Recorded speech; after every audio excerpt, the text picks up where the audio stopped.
আল্লাহ সুবহানাহু ওয়া তাআলার জন্য যে আল্লাহ রাব্বুল আলামিনের অপার অনুগ্রহে সপ্তাহের শ্রেষ্ঠ দিন জুমার দিনে আল্লাহ সুবহানাহু ওয়া তাআলার মেহমান সেজে যথাসময়ে মসজিদে সমবেত হতে পেরেছি, সে আল্লাহ রাব্বুল আলামিনের জন্য সাজদাতুশ শুকর আদায় করছি।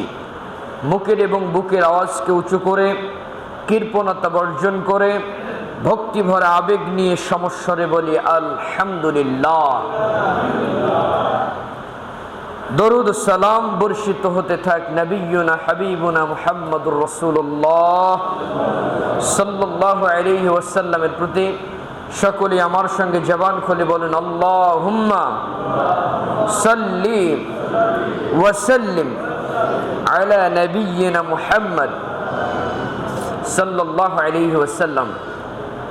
মুআজ্জাজ মুহতারাম, সমবেত জুমার দিনের দিনদার পরহেজগার আল্লাহওয়ালা মুসাল্লিয়ানে কেরাম, পর্দার অন্তরালে মুমিনা মুত্তাকা মুসলিহা মা ও ভগ্নীগণ, সম্মানিত মুসাল্লিয়ানে কেরাম, আজকের জুমার আলোচনার শিরোনাম হলো পৃথিবীর প্রতি অনাসক্তি, অর্থাৎ পৃথিবীকে বর্জন করে ইজহাদুদ দুনিয়া, দুনিয়া বর্জন করে পরকালীন জীবন, মৃত্যু এবং মাহশার ময়দানের পরিস্থিতি। আমাকে কোন অবস্থায় রব্বে কারিমের সামনে দাঁড়াতে হবে, এই চিন্তা চেতনা নিয়ে আমাদেরকে বসবাস করতে হবে। উল্লেখিত বিষয়কে সামনে রেখে কোরআন এবং সহিহ সুন্নাহ থেকে আলোচনা পেশ করবার চেষ্টা করবে ইনশাআল্লাহ।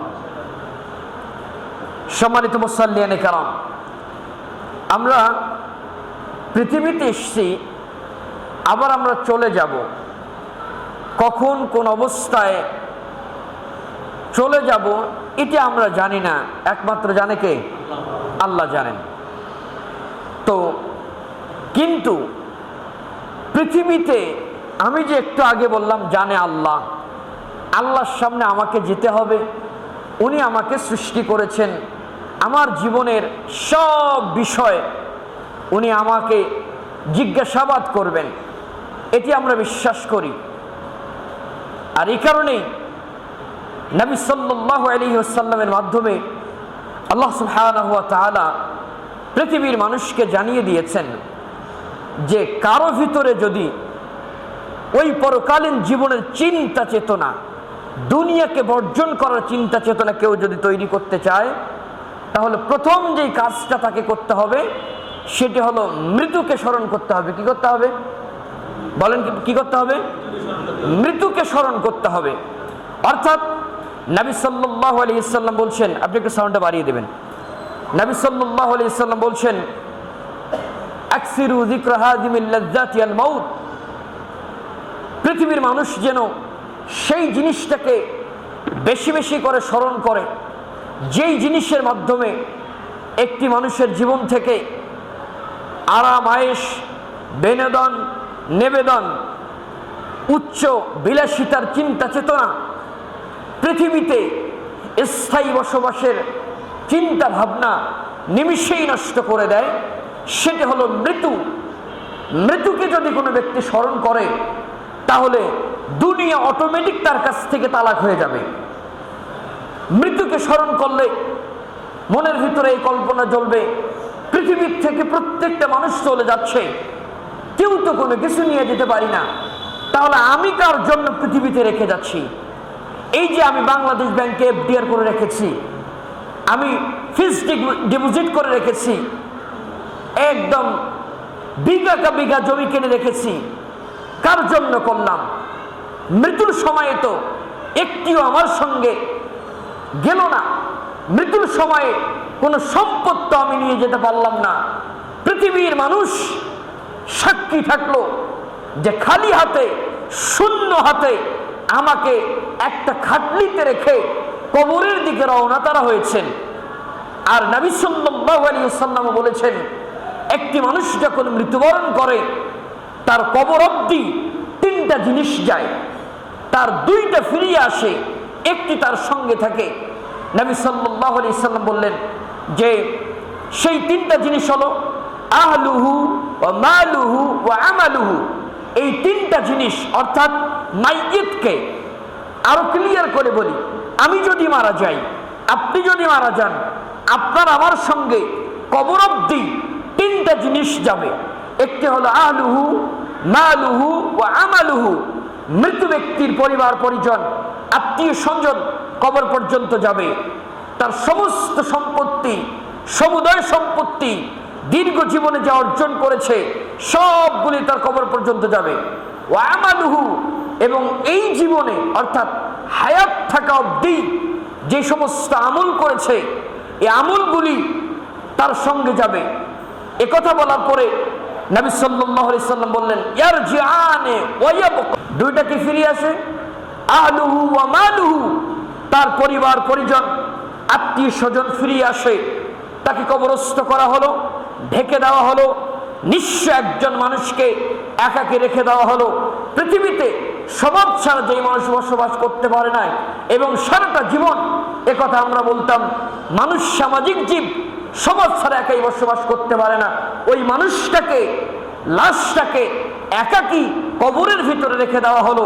সব দিকে মাটি, সামনে একটু ফাঁকা ছিল সেটাও মাটি দিয়ে ঢেকে, একদম কলাপাতা দিয়ে ঢেকে, যেন কোনো ধরনের কোনো আলো না যায়, সব ধরনের ব্যবস্থা করে পরিবার পরিজন তাকে রেখে আসলো।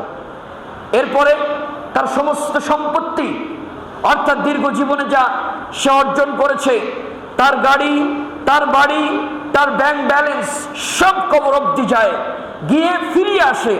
তার সঙ্গে থাকলো ওয়ায়াবকা ওয়াহিদান, একটা জিনিস তার সঙ্গে থাকলো, সেটা হলো তার আমল। এই দীর্ঘ জীবনে যে আমলটা করছে, সালাত যতটুকু আদায় করেছে, সিয়াম পালন করছে, অর্থাৎ কোরআন এবং সুন্নাহর আদলে যে আমলগুলি উনি করেছেন সেগুলি তার সঙ্গে থাকলো। কিন্তু হিসাব কষে দেখা গেল সারাটা জীবনে আল্লাহকে বাদ দিয়ে, ইসলামকে বাদ দিয়ে যে সম্পদ আমি করে গিয়েছি, এই সম্পদ অর্জন করতে গিয়ে ইবাদতকে বর্জন করেছি, আল্লাহকে ত্যাগ করেছিলাম। আজকে দেখছি সমস্ত সম্পদ আমাকে বর্জন করে শূন্য হাতে একটা জায়গাতে আমাকে রেখে গিয়ে চলে গেল। তো এই জন্য আপনাকে আমাকে মৃত্যুকে স্মরণ করতে হবে, যেই মৃত্যু আপনাকে বারবার আল্লাহর দিকে আপনাকে নিয়ে যাবে। মৃত্যুর কথা স্মরণ করলে মানুষের ভিতরে আল্লাহ ভীতি কাজ করে। যে কোনো মুহূর্তে আমি মারা যেতে পারি। কেন আপনি দুনিয়া বিমুখ হবেন? আমি আপনাকে বলি, এই যে মৃত্যু স্থায়ী, পৃথিবী আমার স্থায়ী ঠিকানা নয়। পৃথিবী একদিন মুছে নেবে আমার আপন পরিচয়। আমি যেদিন পৃথিবীর থেকে চলে যাব, পৃথিবীর মানুষের ওই দিন আমাকে বলবে না আতাউর রহমান কোথায়। পৃথিবীর থেকে যেই দিন আপনি চলে যাবেন সেই দিন আপনাকে বলবেন আব্দুর রহমান কোথায়। সেই দিন বলবে লাশটা কোথায়, আপনার নামটা বসে গিয়েছে। আপনি এমপি বলেন, মন্ত্রী বলেন, প্রধানমন্ত্রী বলেন, আপনাকে বলা হবে প্রধানমন্ত্রীর লাশ কোথায়, নিজের নামটা মুছে যাবে। পৃথিবী একদিন আপনার পরিচয় মুছিয়ে দিবে আপনাকে। এই জন্য পৃথিবীকে তালাক দিতে হবে, যেহেতু পৃথিবী একদিন আপনাকে তালাক দিয়ে আপনাকে বের করে দিবে। এই জন্য নবী সাল্লাল্লাহু আলাইহি সাল্লাম বলছেন যে মানুষ তো বোকা, পৃথিবীকে মূল্য দেয়। সাহাবায়ে কেরাম ছিলেন চালাক, তারা পৃথিবীকে মূল্য দেয় নাই, তারা কোরআন সুন্নাহ বুঝতেন, এই জন্য পৃথিবী অর্জন করেছেন। হযরত আবু বকর রাদিয়াল্লাহু তাআলা আনহু তদানীন্তনকালে সব থেকে একজন প্রভাবশালী ছিলেন। এরপরে মদিনার ইতিহাস আমি অনেকবার বারংবার বিভিন্ন বক্তব্যে কথা শুনিয়েছিলাম যে নবী সাল্লাল্লাহু আলাইহি সাল্লামকে তারা কতটা ভালোবাসতেন এবং দুনিয়া বিমুখ তারা কতটা ছিলেন। তার বাস্তবতা নবী সাল্লাল্লাহু আলাইহি সাল্লামের একজন সাহাবী আবু তালহা আল আনসারী রাদিয়াল্লাহু তাআলা আনহু। আনসারী কারা বলেছেন? তিনি ছিলেন আনসার সাহাবী, অর্থাৎ সাহাবীদের মধ্যে দুইটা গ্রুপ আছে, একটা হলো মুহাজির আর একটা হলো আনসার। মুহাজির হলো যারা মাইগ্রেশন করেছেন, migration from Mecca to Medina, Mecca থেকে হিজরত করে মদিনায় যারা গিয়েছেন এদেরকে বলা হয় মুহাজির। কি বলা হয়? মুহাজির, হিজরত করেছেন যারা। আর ওই মদিনাতে যাওয়ার পরে মদিনার যে সমস্ত মানুষরা মক্কার ওই ভাইদেরকে বিভিন্নভাবে সাহায্য সহযোগিতা করেছেন, ওনাদেরকে বলা হয় আনসার। কি বলা হয়? আনসার। বাংলাদেশের একটা বাহিনীর একটা নাম হলো আনসার বাহিনী, আছে না? এই শব্দটা কিন্তু আরবি শব্দ। আনসার মানে হলো সাহায্যকারী। আনসার মানে কি? সাহায্যকারী। যেহেতু মদিনার ভাইরা মক্কা থেকে হিজরত করা ভাইদেরকে সাহায্য করেছেন, বাড়ির ব্যবস্থা করেছেন, নারীর ব্যবস্থা করেছেন, খাবারের ব্যবস্থা করেছেন, তাদেরকে নিরাপদ জায়গা দিয়েছেন, এই জন্য তাদেরকে বলা হয় আনসার, আনসারি সাহাবী। তো এই আবু তালহা আল আনসারী রাদিয়াল্লাহু তাআলা আনহু, তিনি মদিনার একজন ধনাঢ্যশালী প্রভাবশালী ব্যক্তিদের একজন। উনি, ওনার সামনে কোরআনুল কারীমের একটা আয়াতে কারিমা নাযিল হলো। দেখেন তারা দুনিয়াকে কিভাবে বর্জন করে, দুনিয়ার কোন সম্পদের প্রতি লোভ লালসা রাখে নাই। তারা জানে কোরআনুল কারীমের আয়াত জানে, ওয়াল আখিরাতু খায়রুন ওয়া আবকা, পরকাল হলো মানুষের জন্য স্থায়ী এবং কল্যাণকর। পৃথিবী আমার আসল ঠিকানা নয়, আমার আসল ঠিকানা হলো জান্নাত। যেই জান্নাত সৃষ্টি করে, তৈরি করে আমার আদি পিতা হযরত আদম আলাইহিস সালাতু ওয়াস সালামকে আল্লাহ ভালোবেসে জান্নাতে রেখেছিলেন। সেই জান্নাত হলো আমার আসল ঠিকানা। পৃথিবীর থেকে চলে গিয়ে আমি চলে যাব জান্নাতে। সুতরাং পৃথিবীতে আমি সব ত্যাগ করতে রাজি আছি জান্নাতের বিনিময়ে। তো এই জন্য সাহাবায়ে কেরাম রাদিয়াল্লাহু তাআলা আনহুম আবু তালহা আল আনসারী রাদিয়াল্লাহু তাআলা আনহুর সামনে আয়াতে কারিমা নাযিল হলো। কোরআনুল কারীমের 3 নম্বর সূরা, সূরা আলে ইমরানের 92 নম্বর আয়াতে কারিমা। এই আয়াতটা কি? এই আয়াতে কারিমে আল্লাহ তাআলা বলছেন, লান তানালুল বিররা হাত্তা তুনফিকু মিম্মা তুহিব্বুন, যে তোমাদের মধ্যে কোন মানুষ ততদিন পর্যন্ত কোন সব, কোন কল্যাণ, কোন সন্তুষ্টি আল্লাহর কাছ থেকে লাভ করতে পারবে না যতদিন পর্যন্ত না তার প্রিয় বস্তু, প্রিয় জিনিসটাকে আল্লাহর রাহে, আল্লাহর জন্য বিলিয়ে দিতে না পারবে।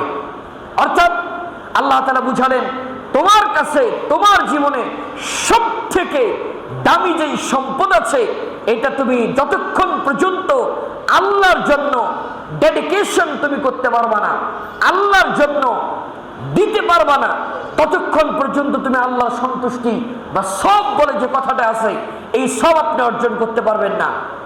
এই আয়াত যখন নাজিল হলো, আবু তালহা আল আনসারী রাদিয়াল্লাহু তাআলা আনহু তিনি মসজিদে নববীতে বসে আছেন।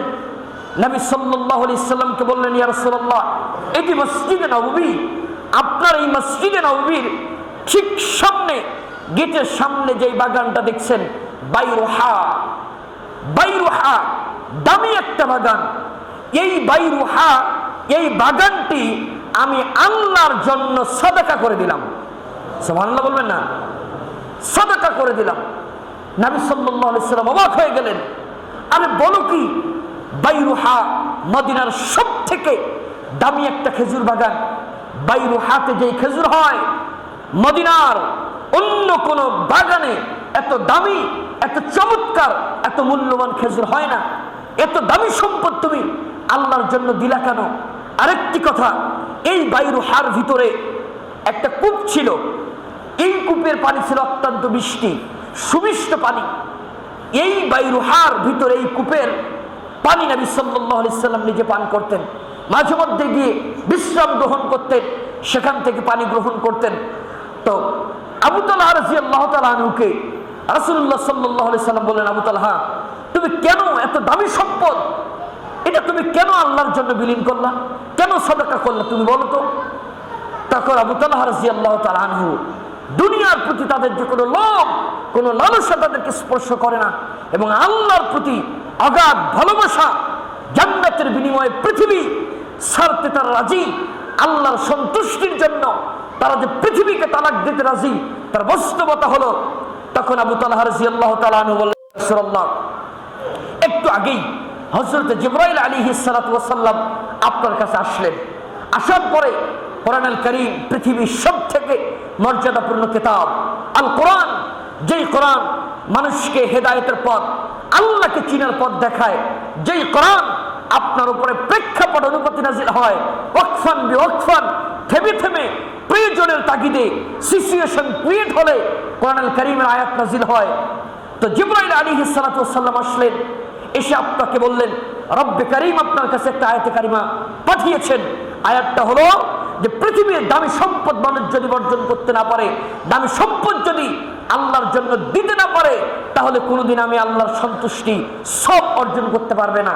আমি আমার রবের সন্তুষ্টি পেতে চাই, আমি আমার রবের কাছ থেকে সব পেতে চাই।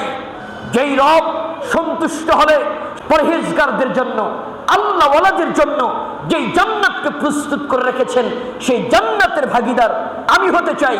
সেই জান্নাতে আমি থাকতে চাই, যেই জান্নাত কোনোদিন মানুষকে কষ্ট দিবে না, যেই জান্নাত হবে সুখ শান্তির, অনাবিল সুখ শান্তির জায়গা, যেই জান্নাতে কোনোদিন দুঃখ কি জিনিস স্পর্শ করবে না, যেই জান্নাতে মানুষ চির জীবন থাকবে, যেই জীবন আর কোনো মৃত্যু হবে না। পৃথিবীর জীবনে একবার মানুষের মৃত্যু হয়, জান্নাতে যারা যাবে আল্লাহ তাআলা বলছেন লা মাউতাকুমুল ইয়াউম, এই জান্নাতবাসী তোমরা জেনে রাখো আর তোমাদের কোনোদিন মৃত্যু হবে না। যেই মৃত্যুর ভয় করে পৃথিবীতে তোমরা কাঁপতে, সেই মৃত্যুকে আমি আল্লাহ আমার পায়ের নিচে পদদলিত করে দিলাম, মৃত্যু কোনোদিন তোমাদেরকে স্পর্শ করবে না। সেই জান্নাতের অধিবাসী আমি হতে চাই, যেই জান্নাতে আল্লাহ আমার উপরে খুশি হয়ে হুরদেরকে দিবেন, যেই জান্নাতে আমি মনে যা চাবে তাই পাবো, আল্লাহ আমাকে দিবেন, সেই জান্নাতের অধিকারী হতে চাই। তাই আমার সব থেকে দামি সম্পদ হলো বাইরুহা, এটি আমি আল্লাহর জন্য আমি অক্ষ করে দিয়ে দিলাম। দুনিয়াকে তারা কিভাবে অর্জন করেছেন, তারা সব সময় চিন্তা করত, প্রস্তুতি গ্রহণ করত মৃত্যুর জন্য। আমি মারা গেলেই আমার জান্নাতের দরজাগুলি আল্লাহ খুলে দিবেন, আমার কবরের সঙ্গে জান্নাতের রিলেশনশিপ তৈরি করে দিবেন। আমরা তো এটা জানি, নবী সাল্লাল্লাহু আলাইহি সাল্লাম বলছেন যে একটা মানুষ যখন কবরস্থ করা হয়, ব্যক্তি যদি ভালো হয় তাহলে তার সঙ্গে জান্নাতের সম্পৃক্ততা করে দেওয়া হয়, অর্থাৎ up to the day of judgement, কিয়ামত অবধি, কিয়ামত পর্যন্ত, যতদিন পর্যন্ত কিয়ামত হয় নাই, অর্থাৎ বিলিয়ন মিলিয়ন বছর পরে যদি কিয়ামত হয়, ততদিন পর্যন্ত আমি আল্লাহ ওই ব্যক্তি, যে ব্যক্তি দুনিয়াকে বর্জন করেছে, আমি আল্লাহর জন্য পরকালীন জীবনের জন্য সঞ্চয় করে রেখে দিয়েছে, ওই বান্দার জন্য আমি জান্নাতের হাওয়া বাতাসের সম্পৃক্ততা করে দেয়। এই জন্য নবী সাল্লাল্লাহু আলাইহি সাল্লাম বলছেন, জান্নাতের সঙ্গে সম্পৃক্ততা করে দিয়ে ফেরেশতারা বলেন নুম কানাউমিল উরুস, বান্দা, আল্লাহর বান্দা, তুমি কবরে ঘুমাও কানাউমিল উরুস। একজন নববধূ, অর্থাৎ একটা ছেলে এবং একটা মেয়ে বিবাহ করার পরে প্রথম রাতে আনন্দ করার পরে যেই ঘুমটা আসে, ফ্রেশ ঘুম, এরকম একটা ঘুমকে বলা হয় নুম কানাউমিল উরুস। বাসর রাতে একটি ছেলে মেয়ে আনন্দ করার পরে যেইভাবে ঘুমায়, জান্নাতি ওই পুরুষ ওই নারীকে বলা হবে নুম কানাউমিল উরুস। কবরের ভিতরে তুমি এইভাবে ঘুমাও, এভাবে তোমাকে কেউ ডিস্টার্ব করবে না, up to the day of judgement, কিয়ামত অবধি তুমি ঘুমাও, কেউ তোমাকে স্পর্শ করবে না। জান্নাতের হাওয়া, জান্নাতের বাতাস তোমার সঙ্গে লেগেই থাকবে। এটা কারা পাচ্ছেন? যারা দুনিয়াকে বর্জন করেছেন আল্লাহর জন্য, তারাই তো দুনিয়াকে বর্জন করেছেন, যারা মৃত্যুকে বেশি বেশি স্মরণ করেছেন। আমরা তো স্মরণ করতে পারি না, এজন্য স্মরণ করতে পারি না জন্য পৃথিবীর লোভ, লালসা, মায়া, মরিচিকা, পৃথিবীর সম্পদের মায়া আমাকে গ্রাস করেছে। সম্পদ যাদের ভিতরে আছে তাদের চলাফেরা দেখলে মনে হয় আল্লাহর কাছ থেকে তারা একদম, এটাকে কি বলে, চুক্তিপত্র নিয়ে আসছে, আগামী 100 বছর তাকে কোনো ধরনের ফেরেশতা তাকে স্পর্শ করবে না। মনে হয় 1000 বছরের ডিট করে আসছে, এই জন্য নিজের মতো করে চলাফেরা করে, যে ও মনে হয় পৃথিবীর থেকে চলে যাবে না। যাদের অর্থ সম্পদ হয়েছে তারা কি করে? তারা আল্লাহকে ভুলে গিয়ে পশ্চিমাদের কৃষ্টি কালচার, ওয়েস্টার্ন কালচারকে তারা প্রায়োরিটি দিয়ে পৃথিবীতে চলাফেরা করছে। তারা এমনভাবে চলাফেরা করে মনে হয় তারা মৃত্যুবরণ করবে না, অথচ জানেই না মৃত্যু তার পিছনে 24 ঘন্টা ধাওয়া করছে। ফাইদা জাআজালুহুম লা ইস্তাখিরুনা সাআতাও ওয়া লা ইস্তাকদিমুন, যখন নির্ধারিত সময় তার কাছে আসবে তখন 1 মিনিট তাকে এদিক ওদিক হওয়ার সুযোগ কোনো নেই, আছে? নেই। তার একটা জ্বলন্ত উদাহরণ আমি আপনাকে বলি। গত কয়েকদিন আগে বাংলাদেশের মাইলস্টোন স্কুল অ্যান্ড কলেজের ছোট ছোট সোনামণিরা তারা একটা বিমান দুর্ঘটনায় মৃত্যুবরণ করলেন। তারা কি জানতেন আগামী 1 ঘন্টা পরে তাদের মৃত্যু হবে? জানতেন তারা? জানে না। আল্লাহ তাআলা বলছেন ফাইদা জাজালুহুম, আরে বোকা বোকা বাটা, বোঝো না তুমি পৃথিবীতে অন্যভাবে চলাফেরা করছো, মনে হয় ইসলামটা তোমার জন্য না, মনে হয় সালাত তোমার জন্য না। গরিব মানুষ যারা তারা মসজিদে যাবে, গরিব যারা তারা কি করবে? যাকাতের টাকা আমাদের কাছ থেকে নিয়ে যাবে। নো, পৃথিবীর law is equal to one. ইসলামে আইন সকলের জন্য সমান। সালাত পৃথিবীর প্রত্যেকটা মানুষের জন্য ফরজ, ম্যান্ডেটরি 5 টাইমস আ ডে। দিনের 5 ওয়াক্ত সালাত পৃথিবীর প্রত্যেকটা মুসলিম নারী পুরুষের জন্য ফরজ। যেই দিন সে কালেমা বাক্য পড়ে ইসলাম গ্রহণ করেছেন, যেই দিন সে স্বীকৃতি দিয়েছে আশহাদু আল্লা ইলাহা ইল্লাল্লাহ ওয়া আশহাদু আন্না মুহাম্মাদান আবদুল্লাহ ওয়া রাসূলুহু, যেই দিন সাক্ষ্য দিয়েছে পৃথিবীতে একজন স্রষ্টাকে মানি, তিনি সপ্ত আসমানের উপরে আরশে আজিমে আছেন, ওই স্রষ্টা দাসত্ব করে হিজবুল্লাহ, আল্লাহর দলের মালিক, আল্লাহর দলের আমি একজন কর্মী। আলা ইন হিজবাল্লাহি মুফলিহুন, আল্লাহ তাআলা বলছেন জেনে রাখো আল্লাহর দলের কর্মীরাই হলো সফল কাম। সুবহানাল্লাহ। এটা আবার ভুল বুঝিয়েন না। বাংলাদেশে একটা দল আছে হিজবুল্লাহ, এদের কাজ হলো কি জানেন? জঙ্গিবাদী সৃষ্টি করা। জানেন কি? ওইটা না। হিজবুল্লাহ বলতে কোরআন এবং সুন্নাহকে সামনে রেখে যারা জীবন পরিচালনা করে, এটা হচ্ছে আল্লাহর দল। আল্লাহ বলছেন দল হলো 2টা। দল কয়টা? বলেন কয়টা দল? একটা হিজবুল্লাহ আর একটা হিজবুশ শয়তান। এটা কোরআনের বর্ণনা। এটা কিসের বর্ণনা?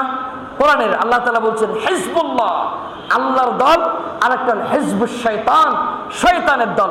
যারা শয়তানকে অনুসরণ করে, 5 ওয়াক্ত সালাত আদায় করে না, মৃত্যুকে ভুলে যায়, সুদ খায়, ঘুষ খায়, পরচর্চা, পরনিন্দা, জুয়াতে মেতে গেছে।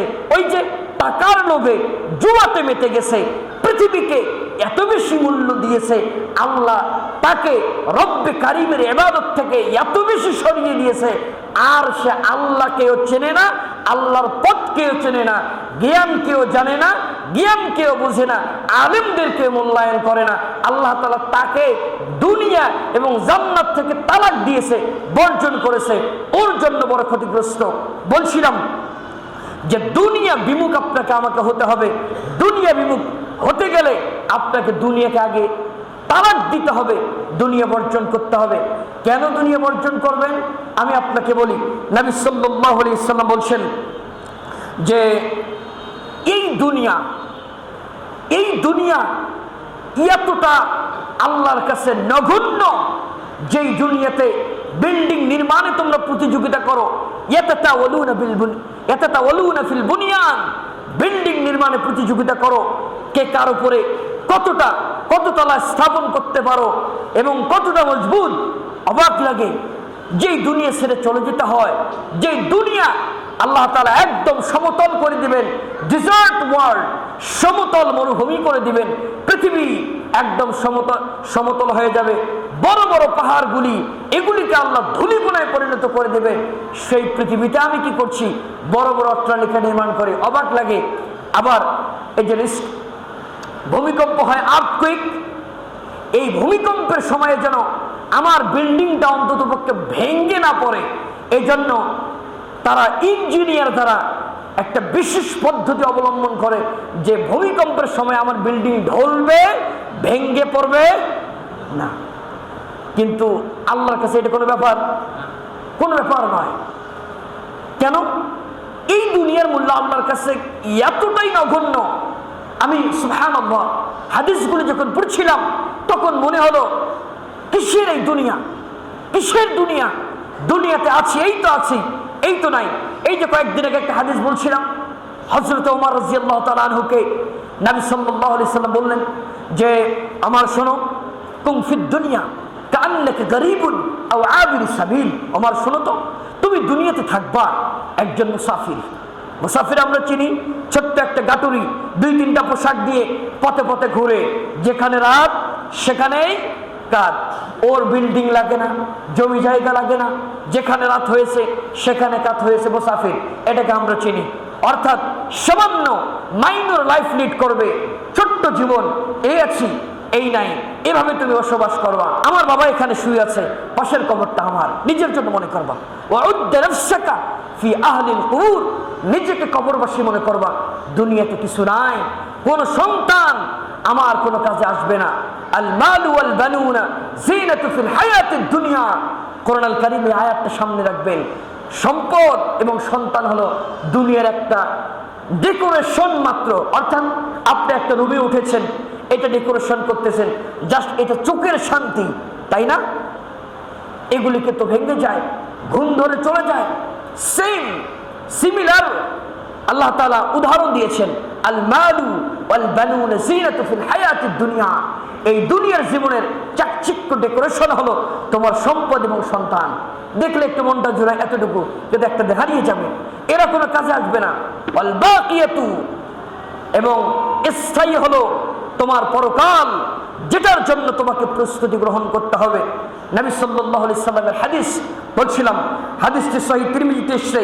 হাদিস বর্ণনা করছেন যে সাহাল ইবনে সাদ রাদিয়াল্লাহু তাআলা আনহু, তিনি বলছেন রাসূলুল্লাহ সাল্লাল্লাহু আলাইহি সাল্লাম বললেন, লাউ কানাতিদ দুনিয়া তা'দিল ইনদাল্লাহি জানাহা বাউদাতিন মা সাকা কাফিরান মিনহা শারবাতা মাইন। নবী সাল্লাল্লাহু আলাইহি সাল্লাম বলছেন, হাদিস সহিহ তিরমিজিতে আসছে, হাদিস বর্ণনা করলেন সাহাল ইবনে সাদ রাদিয়াল্লাহু তাআলা আনহু, তিনি বললেন, লাউ কানাতিদ দুনিয়া তা'দিল ইনদাল্লাহ, যদি আল্লাহর কাছে এই দুনিয়া জানাহা বাউদাতিন, মাছির দুটা ডানা থাকে, দেখছেন না? মাছি দেখেছেন? এই মাছের দুটা দানা থাকে, তার একটাকে বলা হয় বাউদা। কি বলা হয়? বাউদা। নবী সাল্লাল্লাহু আলাইহি সাল্লাম বলছেন, লাউ কানাতিদ দুনিয়া তা'দিল ইনদাল্লাহ, আল্লাহর কাছে এই দুনিয়ার মূল্য যদি জানাহা বাউদাতিন, একটা মাছির ডানা সম পরিমাণ মূল্য থাকতো, বিশ্বাস করো, মা সাকা মিনহা কাফিরান, পৃথিবীর কোন কাফের মুশরিকদেরকে এক ফোঁটা পানি তিনি পান করাতেন না। এতটুকু মূল্য নাই, মূল্যহীন, আল্লাহর কাছে তুচ্ছ জিনিস। মানুষ তো সেই জিনিসকেই ভেঙে দেয় যেই জিনিসের মূল্য নাই। আল্লাহ কিয়ামতের দিন সমস্ত পৃথিবী ভেঙে দিয়ে সমতল মাটি করে পৃথিবী মুছে দিয়ে তিনি কিয়ামত সংগঠিত করবেন, করবেন না? তাহলে এই পৃথিবীতে আমার স্থাপনা কোথায়? কেন আমি স্থাপনা করলাম? যেখানে স্থাপনা করলে কোনোদিন নষ্ট হবে না জান্নাত, সেখানে আমি ঘর নির্মাণ করতে চাই। যেখানে থাকলে আমার ঘরের আর কেউ মালিকানা হবে না, সেখানে ঘর নির্মাণ করতে চাই। পৃথিবীতে আমি কষ্ট করে ঘর নির্মাণ করলাম, আমার এটা আমি পৃথিবীর যতদিন জীবিত থাকলাম বলি এই বাসার মালিক আমি, আমার মৃত্যুর পরে আমার সন্তান বলে এই বাসার মালিক আমি, তার মৃত্যুর পরে তার সন্তান বলে এই বাসার মালিক আমি। এক বাসার মালিক কতজন হয়? এক বাসার মালিক কতজন হয়? তার মানে মিথ্যে মায়া। এই দুনিয়ার লোভে এক বাসাকে বহুবার মালিক বানিয়েছি, আসলে ওই জায়গা আমার নয়। এজন্য নবী সাল্লাল্লাহু আলাইহি সাল্লাম আরেকটা হাদিসে বলছেন যে শোনো, এই পুরো পৃথিবী হলো অভিশপ্ত। এটা অর্থাৎ যেই সন্তানের প্রতি পিতামাতা রাগ করেন, অভিশাপ দেন, তাকে কি কেউ সন্তান হিসেবে গণ্য করে? কথা বলেন, গণ্য করে? বলে ত্যায্য করলাম, তার মানে তুমি সন্তান হিসাবে আমি তোমাকে মূল্য দেই না, তোমাকে গণনায় রাখি নাই, আমি সব কিছু থেকে বঞ্চিত করছি, আমার সমস্ত রাগ তোমার প্রতি, সমস্ত ক্ষোভ তোমার প্রতি, বলি না? নবী সাল্লাল্লাহু আলাইহি সাল্লাম বলছেন, সহিহ তিরমিজির হাদিস বর্ণনা করছেন হযরত আবু হুরায়রা রাদিয়াল্লাহু তাআলা আনহু, তিনি বলছেন যে রাসূলুল্লাহ সাল্লাল্লাহু আলাইহি সাল্লাম বলছেন, আলা ইন্নাদ দুনিয়া মালউনাতুন, পুরো পৃথিবীটা হলো অভিশপ্ত। অভিশাপ দিয়েছেন। আল্লাহর কাছে এই দুনিয়ার কোনো মূল্য নাই, কোনোই মূল্য নাই, একদম 90% মূল্য নাই। এরপরে তিনি বলছেন, ওয়া মালউনাতুন মা ফিহা, এই দুনিয়ার ভিতরে যা কিছু আছে সবকিছুই অভিশপ্ত। গাড়ি বাড়ি নারী ছেলে মেয়ে পুরুষ সব অভিশপ্ত, সবগুলোই মূল্যহীন। আল্লাহ কাউকে মূল্য দেন না, তবে ইল্লা যিকরাল্লাহ ওমা ওয়ালাহু ওয়া আলিমান আও মুতাআল্লিমান। আপনার ভিতরে প্রশ্ন থাকতে পারে, ইমাম সাহেব আপনারাই তো বলেন যারা ভালো মানুষ তারা কেন অভিশপ্ত হবে? যারা ৫ ওয়াক্ত সালাত আদায় করে, হালাল খায়, আলেম ওলামা, তারা তো ভালো মানুষ, তারা কেন আল্লাহর রাগের অন্তর্ভুক্ত হবে? হ্যাঁ, নবী সাল্লাল্লাহু আলাইহি সাল্লাম বলছেন তারা এই অভিশাপ এর রাগের অন্তর্ভুক্ত নয়। এক ইল্লা যিকরাল্লাহ, যারা এই পৃথিবীতে আল্লাহকে স্মরণ করে, অর্থাৎ কোরআনুল কারীম অনুপাতে নিজের জীবনটাকে সাজিয়ে নেয়।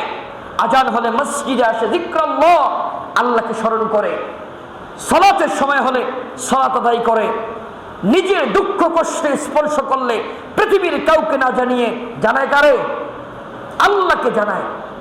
পৃথিবীর সমস্ত ইবাদত পুঙ্খানুপুঙ্খভাবে সুন্দর করে কোরআন সুন্নাহর নির্দেশনা মোতাবেক আদায় করতে চেষ্টা করে।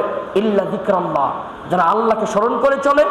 2 নম্বর হলো ওয়ামা ওয়ালাহু ওয়া আলিমান আও মুতাআল্লিমান, যে যারা আলেম, জ্ঞান অর্জন করেছে।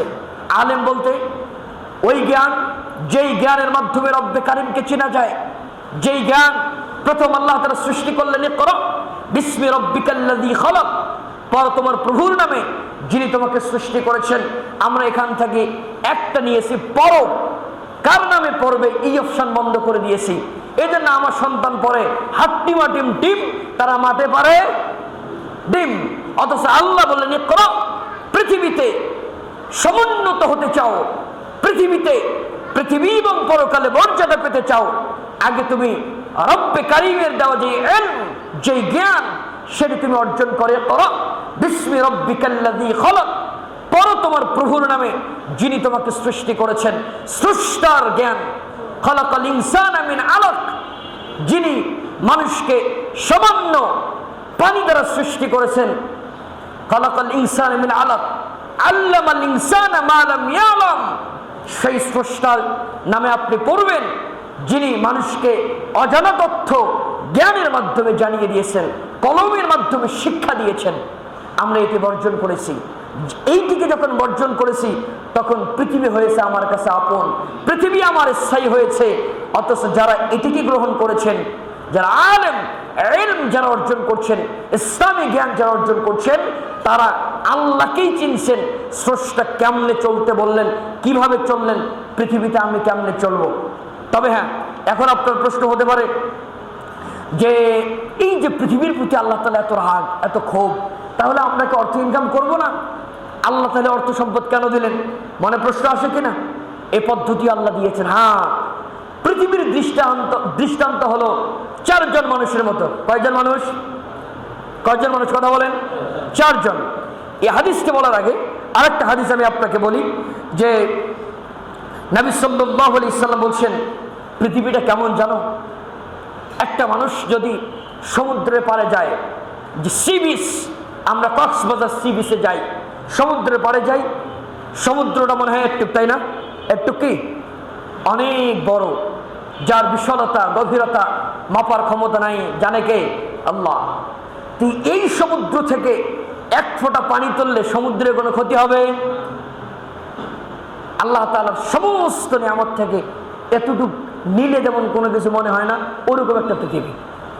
এই জন্য নবী সাল্লাল্লাহু আলাইহি সাল্লাম একদিন সাহাবায়ে কেরাম রাদিয়াল্লাহু তাআলা আনহুমকে নিয়ে বের হয়েছেন। বের হওয়ার পরে তিনি দেখলেন যে একটা মরা ছাগল পড়ে আছে, একটা মরা ছাগল। সাহাবায়ে কেরামকে ওই জায়গাটা থামিয়ে দিয়ে বললেন, আচ্ছা, তোমাদের মধ্যে কে আছো এই মরা ছাগলটাকে নিবা? আর তার আগে একটা কথা বলো, এই মরা ছাগলটার তার মালিকের কাছে কোনো মূল্য আছে? সাহাবায়ে কেরাম বলছে, না ইয়া রাসূলুল্লাহ, মালিকের কাছে মূল্য থাকবে কেন? সে যদি জীবিত থাকতো অন্তত পক্ষে তাকে বিক্রি করে কিছু অর্থ পেত, এটার তো কোনো মূল্যই নেই। তো তোমরা কেউ এটা টাকা দিয়ে নিবা নাকি? কোনো দিরহাম দিয়ে নিবা? তখন সাহাবায়ে কেরাম বলছে, না, প্রশ্নই ওঠে না। কি কারণে একটা মরা ছাগলকে আমরা নিব? বলছি, এই যে মৃত একটা ছাগলের মূল্য তোমাদের কাছে যেমন নাই, পৃথিবীটা আল্লাহর কাছে তার থেকে বেশি মূল্যহীন, তার থেকেও বেশি মূল্যহীন। এর থেকে আর স্পষ্ট কোন উদাহরণ দিলে পৃথিবীর মানুষ বুঝবে? একটা মৃত ছাগলের, মৃত বস্তু তোমার কাছে যেমন কোনো মূল্য নাই, পৃথিবীর কোনো মূল্য নাই। কি করতে হবে? এই পৃথিবী থেকে নবী সাল্লাল্লাহু আলাইহি সাল্লাম বলছেন, হ্যাঁ, পৃথিবীর তুমি থাকবা। পৃথিবীর উদাহরণটা তিনি 4 প্রকার মানুষের দ্বারা দিয়েছেন। একদিন সহিহ তিরমিজির হাদিস নাম্বার হলো 1325 নম্বর হাদিস বর্ণনা করছেন আবু কাবশা রাদিয়াল্লাহু তাআলা আনহু। তিনি বললেন যে নবী সাল্লাল্লাহু আলাইহি সাল্লাম একদিন তিনটা বিষয়ে কসম করলেন। কসম করে বললেন যে তার একটা হলো মা নাকাসা মালু আবদিন মিন সাদাকাতিন, আল্লাহর কসম করে বলতেছি যে বান্দা, কোনো বান্দা যদি দান করে ওই দানের মাধ্যমে তার সম্পদ কমে না। 2 নম্বর বললেন ওয়ালা যুলিমা আবদুন মাজলুমাতান ফাসাবারা আলাইহা ইল্লা যাদাহুল্লাহু ইজ্জান, কোন মানুষকে পৃথিবীতে কেউ যদি জুলুম করে, অত্যাচার করে, নির্যাতন করে, আর ওই মাজলুম ব্যক্তি যদি ধৈর্য ধারণ করে, নিশ্চিত জেনে রাখো আমি কসম করে বললাম আল্লাহ তাআলা একটা সময় তার মর্যাদা অনেক বাড়িয়ে দিয়ে দিবেন। 3 নম্বর হলো যে ওয়ালা ফাতাহা আল্লাহু আলাইহি বাবা ফাকরিন আও কালিমাতিন নাহওয়াহা। 3 নম্বর নবী সাল্লাল্লাহু আলাইহি সাল্লাম বললেন আমি কসম করে বললাম পৃথিবীর কোন অভাবে যদি তার নিজের অভাবটাকে মানুষের সামনে